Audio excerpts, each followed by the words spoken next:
Okay, running. Hi everyone, it's Megan Rocky, and here with me is Coach Hazel Chua and Coach Rafi Tan. So it's already 1 year ago, and I'm here again with them for another MetaFit fitness training. And it's already season 3 of the Medicard MetaFit.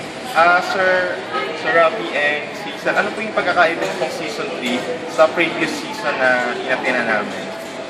Siguro yung pinagkakaiba is basically the same siya, metabolic pa rin. Siguro we added more equipments na pwede natin gamitin sa bahay, hindi yung mga fancy na malalaki.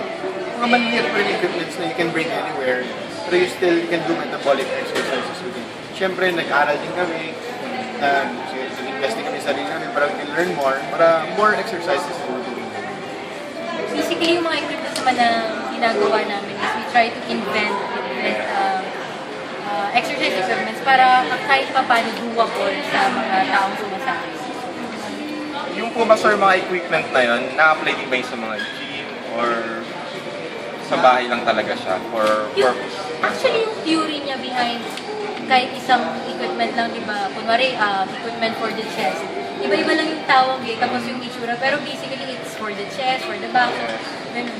And how do you make the program po? Paano nyo pong kinasatellite yung program?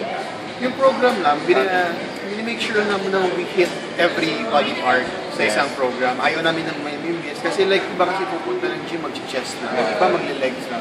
Kami, every program gusto namin total body. Para in short span of time, let's say 15 minutes of workout na. Pero buong katawan mo, masakit. And one more thing, yung 4-minute workout po ba, kailangan ko siya gawin everyday, ano?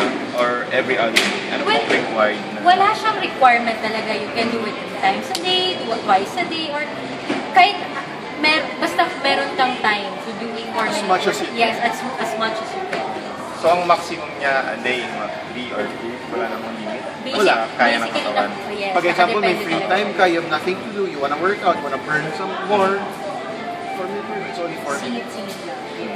Okay, so yan po ang ating MetaFit Season 3. And okay, thank you Miss Hazel and Coach Rafi. And see you again sa next season. See you! Thank you.